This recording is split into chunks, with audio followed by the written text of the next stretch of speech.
and the contribution of poets and all writers to the cultural life and vitality in our communities. The City of Nanaimo has proclaimed April 21st as the National Poetry Day and April 2015 as National Poetry Month. To celebrate this, I would like to introduce Ms. Naomi Beth Wakan, Nanaimo's inaugural Poet Laureate, to help us to respond to Mayor Nenshi's challenge. She, along with David Fraser and Ursula Vary, will open this evening's meeting with a poem. Please come down.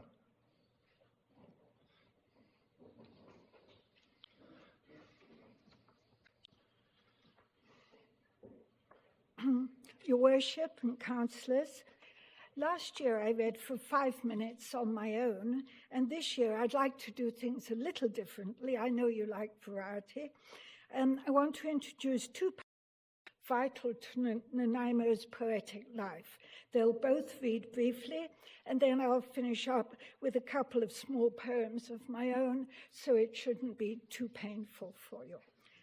Firstly, David Fraser, whose efforts with his team at Wordstorm, a monthly Nanaimo poetry cafe, along with the anthologies he publishes, has drawn together so many Nanaimo poets and brought to Nanaimo so many well-established poets from away.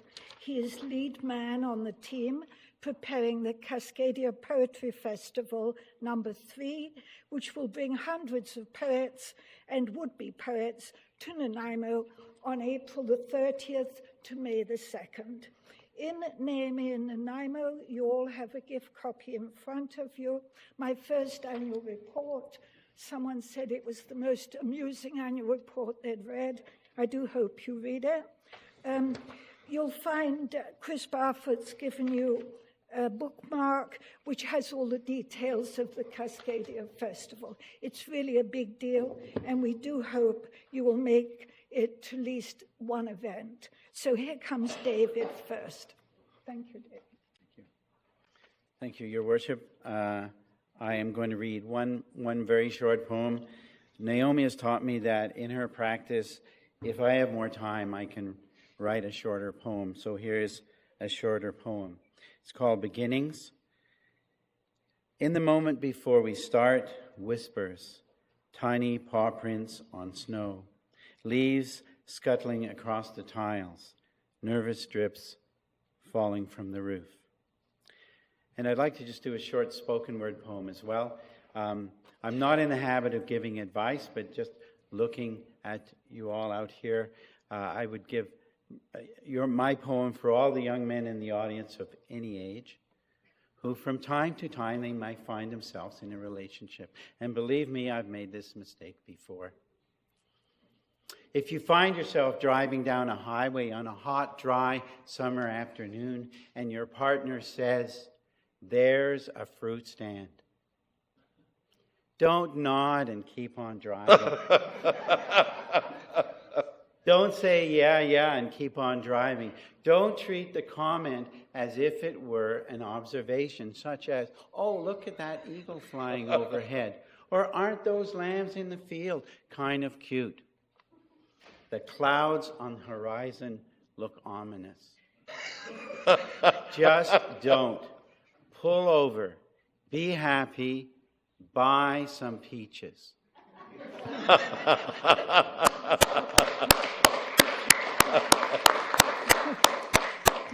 And further, take note, when she says everything's fine, it's not fine. Thanks, David. Now I'd like to present Ursula Vieira. She's the publisher of Leaf Press. It's a small press, but it's presented so many area poets to the public. Ursula's also on the Cascadia Poetry Festival 3 team, and I'd like her to read for a moment. Thanks, Ursula. Thank you. Your Worship, I'm pushing this season on this poem, but after such a sunny day, I couldn't resist. Jessica and the Luminescent Sea. At moonrise, the world holds its breath. Jessica stands at the edge of the sea. She steps into the water. She does not ask for my hand. Inch by inch, her legs disappear. Her body melts until her face drifts white over the glistening dark.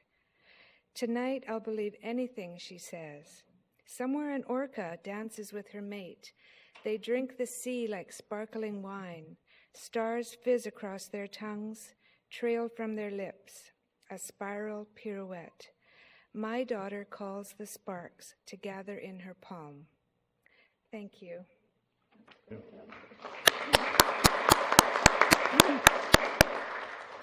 Thank you, Ursula. Now I'm going to tell you what a poem can do.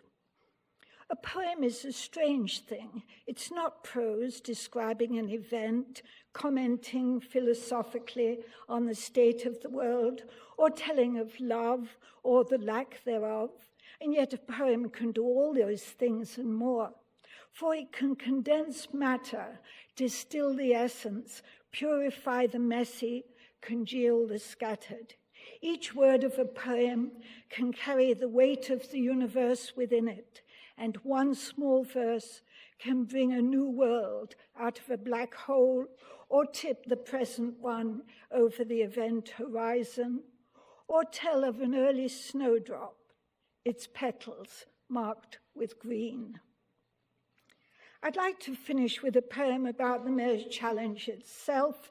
This poem jumped the gun by finding itself on the Mayor's Challenge website before I presented it to you. Please forgive me. This poem's called The Mayor's Challenge.